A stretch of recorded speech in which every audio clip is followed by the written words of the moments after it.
My pleasure. Terrific, terrific. But I wound up winning, and so the next thing I know, they're like, "You're going to open for Tom Jones in Vegas." I had no act.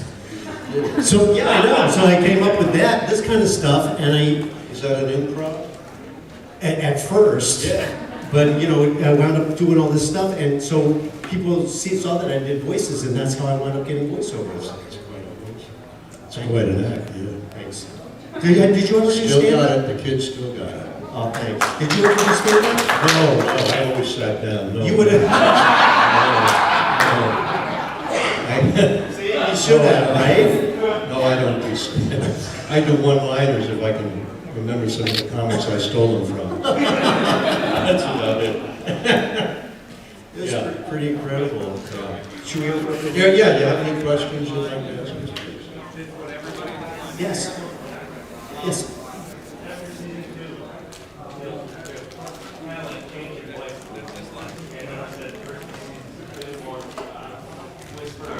Do you know why?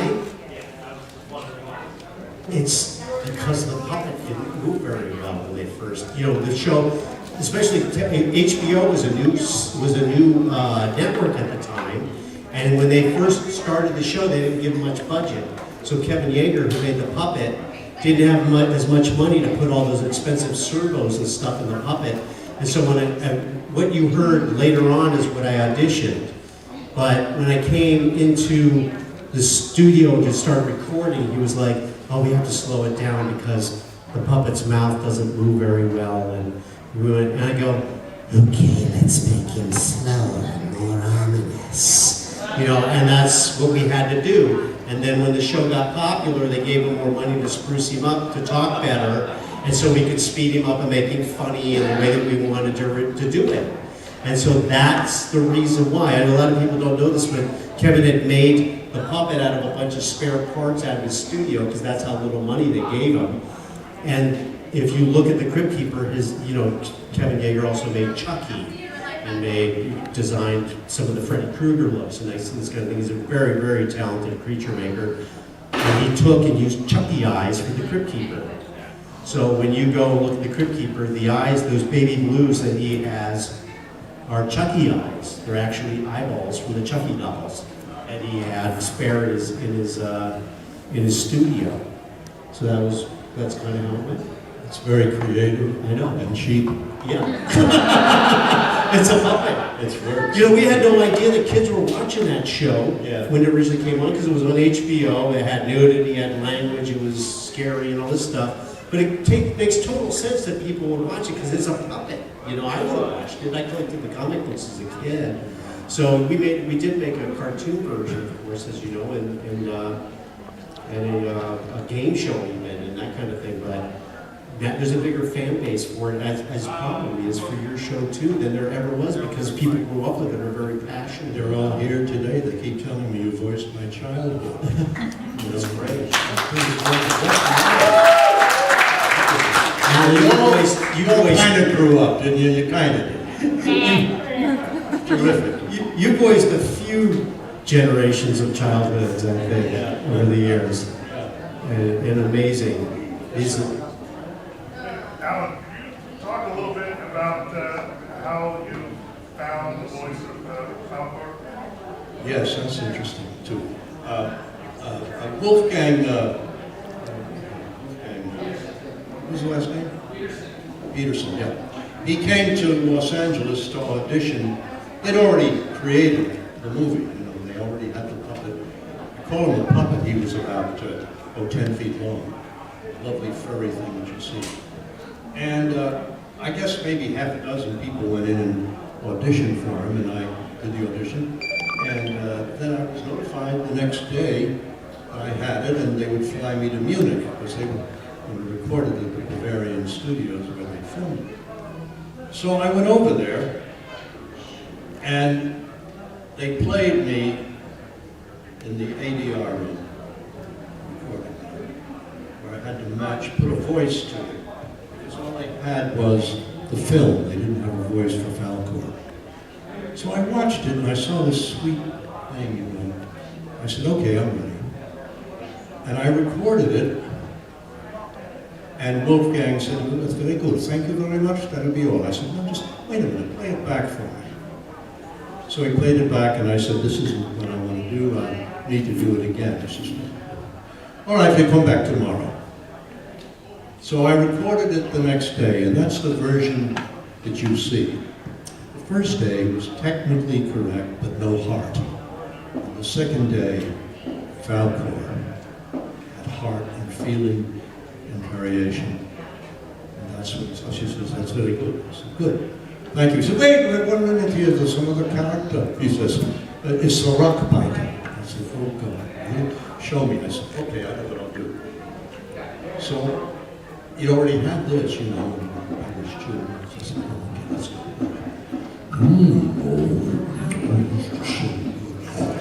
This quartz is beautiful. Looking at the picture.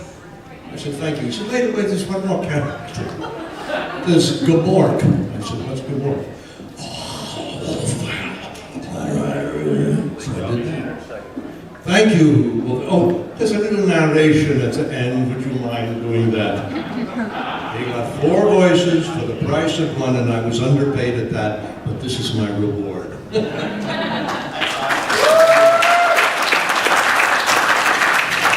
You know, I've followed Alan and seen him, you know, a few conventions here and there, and I mean, there's voices that you've done that I didn't even know you did. I forget them too. And then when I hear those things, I see similarities in our careers that I never even realized. Like last year or the year before last, I did the voice of Elliot in Pete's Dragon, and it was a similar kind of situation where they brought me in to do they shot in New Zealand, so they needed some looping for an actor that was from New Zealand that they couldn't bring to the States to do. So they knew that I would be able to voice match him. And then the director was like, you know, I'm kind of a big fan of the Crypt Keeper, and I know you do Animals and Creatures. Would you give a shot at doing Elliot, the dragon? And I was like, okay. And it was like you. At first I was like, well, that's technically good, but let me see if I can find something that really brings heart to it. And it wound up being the thing that made a big difference, because they had already animated almost all of it, and the poor kid, who was a brilliant actor, had been playing with a tennis ball on a pole, you know, so his performance was so beautiful, but the thing he was playing on was it didn't have the same kind of heart to it. And so I wound up, you know, doing the same kind of thing. Of course, they got me doing a bunch of stuff for them for what I should have got paid. But it's so funny to hear you say that. It's like I'm kind of like Alan Light. You know, sometimes with He-Man, I would be out of town, because as a matter of fact, it was a 6-week period when I was doing a film in London, 2 days, and then coming back and doing pickups for Hanna-Barbera and Filmation, and then I went on for 6 weeks back and forth. So when I wasn't there, John Irwin, who was doing He-Man, he would do it alone. So then they said, okay, when I came in, they signed me the script, can you just read it? I said, wait a minute. Play John's line, so I have a feed to work off of. Because I don't want to say, I'm fine, if he says, no, I am. If he says, no, I am. I say, no, I'm fine. So I had to play off of him. So each time I would hear what John did, and then I could answer in turn. So it really sounded like we were the same thing, which we love to do when we live in town, which is most of the time. Very often you have to do a lot of the voice work in a void without the other actors there. Sometimes you don't even know what the character looks like. They don't even know what the character looks like. Sometimes they're going to animate to what he did or what I did. You know, it's a very interesting process. Sometimes, you know, as in, you know, the Tale or Pete's Dragon, they've already done that, and we're trying to match what they've brought and put in front of us. So it takes you know, there's some brilliant actors, and we've probably both had this experience, where there's some brilliant actors that show up and they just can't do it very well. Oh, it's a different medium. Yeah. It's different than being on screen or on stage. It's totally, everything is, in your voice, it starts here, in your imagination. And then you have to, if you're gifted, be able to translate that into a reality of a voice. That's the difference. I mean, I know I've heard some. I went to see the movie The Smurfs. I played Benny the Smurf. So I went to see the movie of The Smurfs. I walked out after 10 minutes. It was those people had no, they were name actors who had no idea of how to do a cartoon character. It's totally different. Cartoon I was in characters the have new to be Smurfs, real. by the They way. have to So, be- just so you know. What did you say? I was in the new Smurfs, just so you know. But, There's the exception. but I What did you play? I played Crazy Smurf. But no, there's a caveat. There's a caveat to this, because I agree with what you said. Because nobody that I knew that were good actors, well, I mean, Jonathan Winters, who's brilliant, you know, was Papa Smurf, whatever, but Grandpa Smurf, but, you know, so many of these people they just didn't get it. And the only reason that I got Crazy Smurf was because they needed somebody that could go, and make all these weird noises and stuff. Otherwise, my part would have gone to whoever was on the most popular. You replaced the sound effects too. man. Was that? So you replaced the sound effects man. That's right, the Foley guy. Yeah, did you work Gerald with Boing Boing, remember Gerald Boing Boing? Did you work with Johnny Winters? I have. We did a comedy special on Showtime together when I did stand up, and he was crazy as could be. That's right. And talented as could be. You know, he was insane. He was If you say hello to him when you do 20 minutes.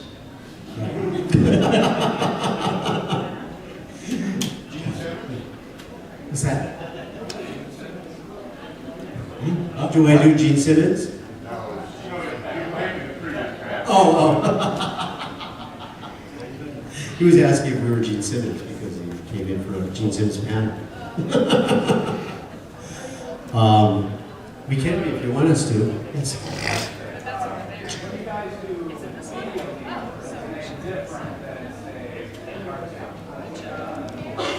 It depends on the style of the video game. He was asking if it was different video games were different than animation. Some of them feel like an animated cartoon. Some of them feel like Raiders of the Lost Ark, where it's a script, you know, it's action bound. And then the rest of them are just like line after line after line, where you do them 10 times. And now I need you to scream and die 10 times. And now, I mean, sometimes it is tedious, voice ripping work, and not everybody likes to do it. And there's no residuals and stuff involved with it, so sometimes we're like, you know what, I'll pass on that because this is my instrument. I have to make my living with this. But there are some of the stuff that's really fun where there are other actors in the room, and most of them not. But you know, you're working almost like it's like I said, like a Raiders of the Lost Ark kind of script where it's action based and bringing that to life. So it really depends on the actual game. It's hard. I used to do them, but I gave up on it because it just ripped my throat up to go on screen. But you have to do 3 or 4 versions of the line because, you know, you pick which way you're going to go when you're playing. And so I did a lot of Russians in those days. You know. And so that was easy to have different points of view when you're Russian. You get it, folks? Do you ever do any toys? Toys? Yeah. Animated toys? No, just like, you know, talking Mattel toys or anything like that. No. I did one toy. I mean, I'm sure they had Crypt Keeper dolls and stuff I like mean, when you that. pull the cord and it says something? Yeah, it was more like, it was the guys that did Furby. You're down here somewhere, up here. Right. Pull the cord.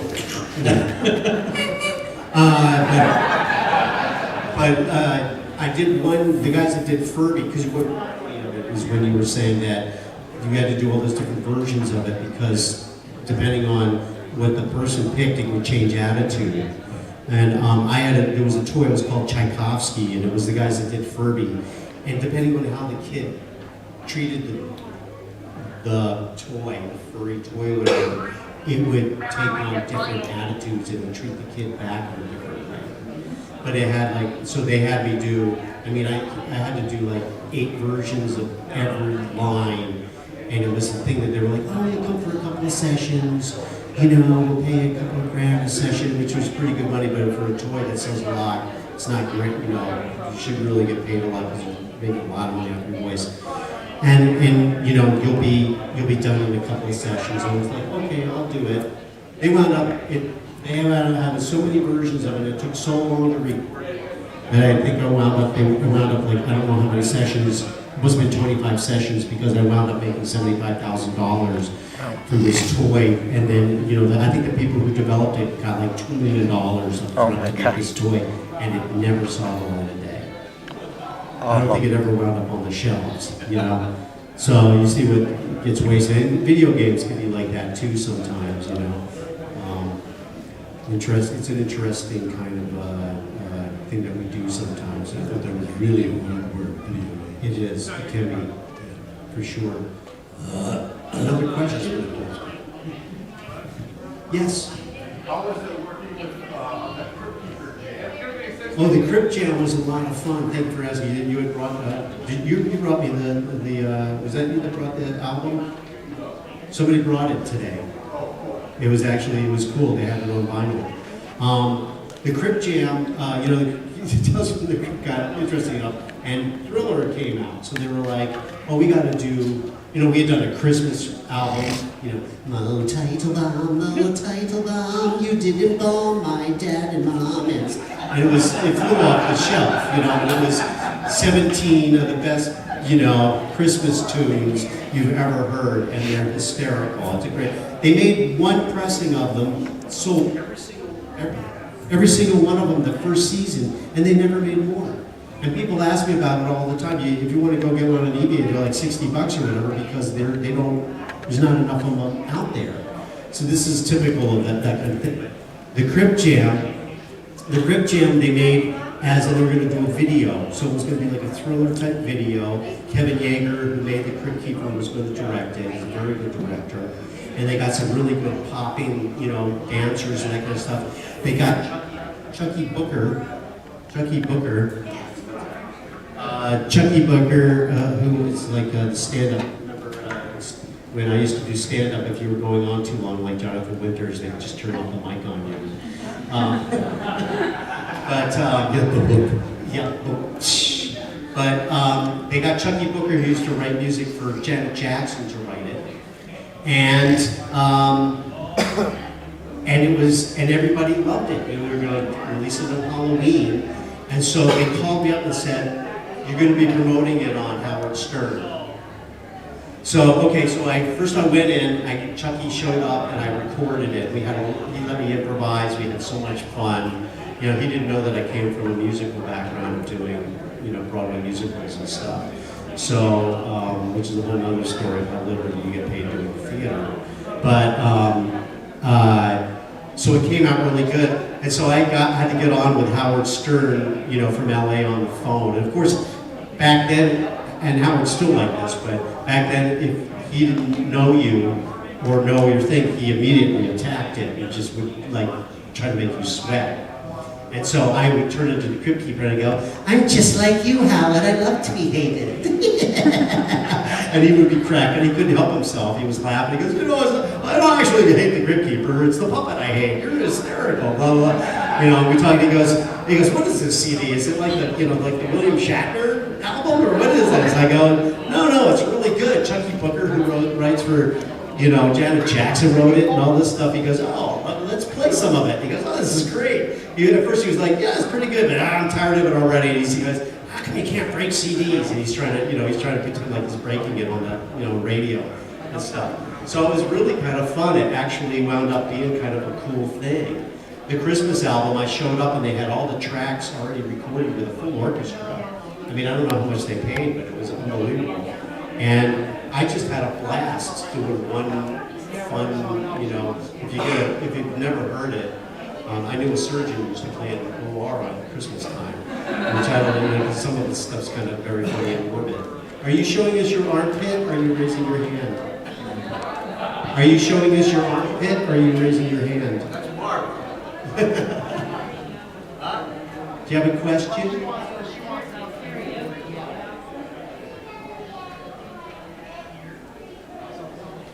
Oh, that's a good question.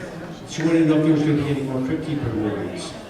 You know, they want to, but what happens is, you know, they're all based on a comic book. Yep. And the comic book is owned by EC Comics. And EC Comics doesn't want to give us the rights back yet.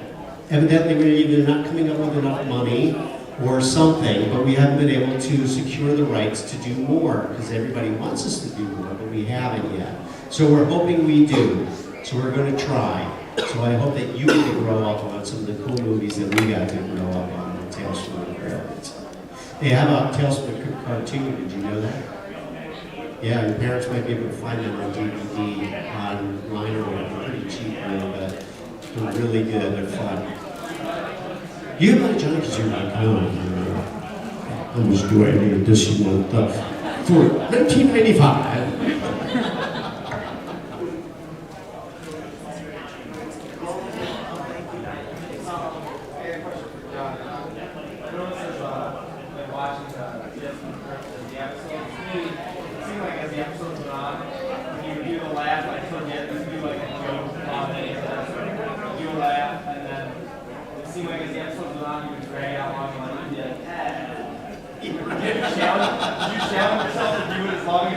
Totally. Not only that, they would like at the end of the session, because it would be hard on your voice, you know how you do like a library and stuff and that? Because we do like what they call a library, get to be a short library, and they'd use what they wanted to use. But I would try to crack up the guy in the booth, and Kevin Yeager was recording it, and be like, or like, whatever, I would just keep going, whatever it would be, And it was really more about the character than it was about me, because it was like this guy, and when Alan was describing earlier, you would find that these characters that love what they're doing, like evil characters love being evil. I mean, that's the best way to make them evil, is make them love what they're doing. You don't try to make them mean, you try to make them love what they're doing, And the Crypt Keeper loves these puns. I remember auditioning in the room in Kevin Yeager's studio for the part, and there was a lot of illustrious actors and voice actors and comedians who were auditioning. And they were looking at the copy with all these bad puns and going, be careful what you ask for, you may get it. They're like, who wrote this crap? I'm going, they don't get it. This is like Alfred Hitchcock doing puns, This is who loved puns, and this is like his Shakespeare. He loved saying this stuff. So I found myself, when I was doing it for Kevin Yeager, he was laughing. I found myself laughing at my own jokes, and so that's how it took hold. Pretty similar to what you were saying.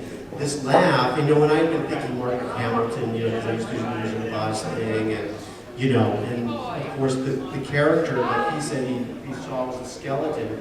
This character had holes in his throat, rotting flesh, and that's where all the texture came in. And that's how it evolved. But that was exactly. You're stealing your thunder. Holes in the neck.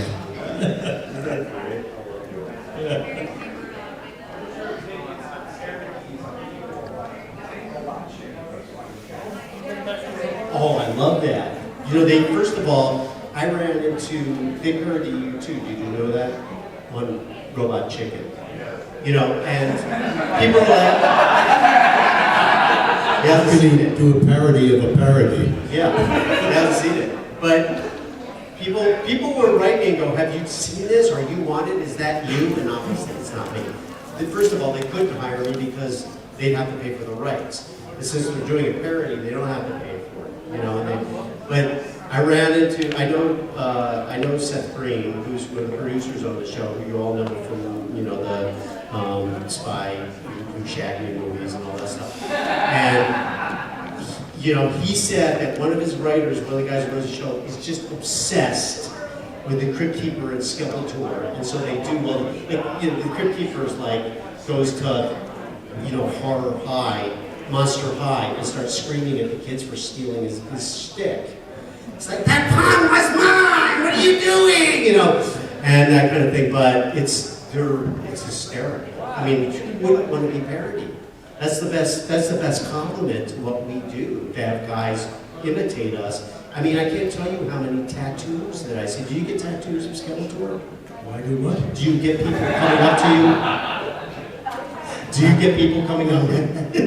We're gonna do a show now. We're gonna do a show. We're gonna do a magic trick. There are people coming up to me, what, about their tattoos? They have tattoos of Skeletor. Oh, yeah, I know, I see that. There's a fellow came to the table earlier, Skeletor on both arms. I said, you come back tomorrow, I'll sign my autograph, and then you can have a tattoo under there. So see you tomorrow. Yeah, happens with the Crypt Keeper too. Yeah. But that's a huge compliment. bet. I have been taking pictures of all of them, and I have a huge library of people's Crypt Keeper tattoos. You're sick. I tell It's pornographic. because they have me under the skin.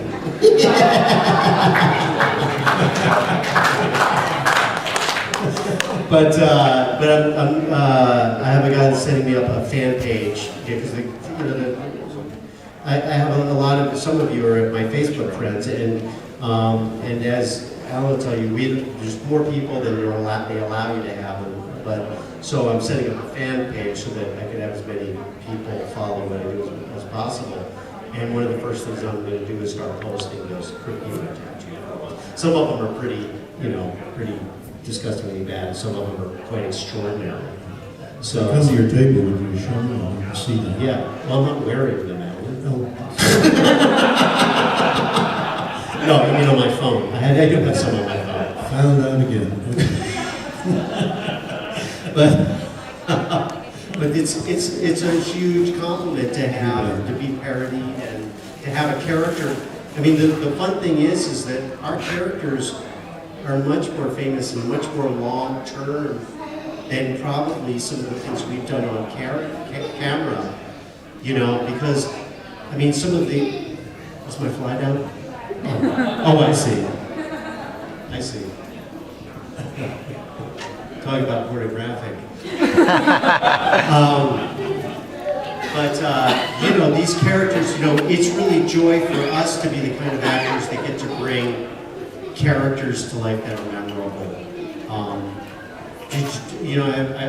I'm sure you remember when you used to do Love American Style or something like that. Where, Oh, sure, I remember that. yeah, right.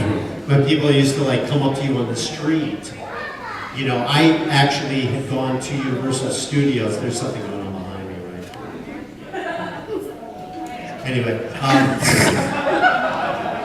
I was at Universal Studios with some friends. You remember they used to have a whole cartoon section over there, and they used to do cartoons, and I was doing Problem Child. And so we get these free tickets to go, and jump lines and stuff. And I'm in the bathroom, and I feel somebody in the stall with me. And I turn around, and there's a little boy about this tall with a pencil and a pad. And I'm thinking, holy crap, someone's gonna walk here and think, whatever. I mean, the kid did everything except look at me and go, me too. But I turned around and went, hey buddy, how about you go wait outside? He goes, my mom said I could have your autograph. I go, yeah, but not in the bathroom, okay? When I walked outside, I kind of, read the riot act to their parents. I was like, you can't just send the kid in the bathroom alone with a pencil and pad so they can have your autograph. But I mean, we run the luxury in a lot of ways, although we've had our days of being quite recognizable and stuff. There's a certain amount of freedom and fun to be able to bring our characters to life without having to give up ourselves, to the public all the time. And of course, we love to come here and spend time with you guys specifically because it's much more, it's not general. I actually get to talk about things that you're interested in what I've done and your feelings of our work, and we really appreciate it. I had assumed the role of a major movie star one time. Chris knows the story. There was a restaurant called Kate Manalini's on Wilshire Boulevard, and it was a block from the Motion Picture Academy, and they showed movies to members. So I went there for dinner without a reservation, and there were like 10 people ahead of me waiting for a table. So I walked in, and she said, your name, please? And I said, Robert Redford. She said, come this way. She took me to the only empty table, the best table, and I said, you never even looked up. She said, I don't care, I know your answer. I think they have another one coming up, right? So maybe we should wrap it up. Okay? Thank you all. I want to apologize to our monitor, because our moderator, because we just sort of took over, but there was somebody there to ask questions for us.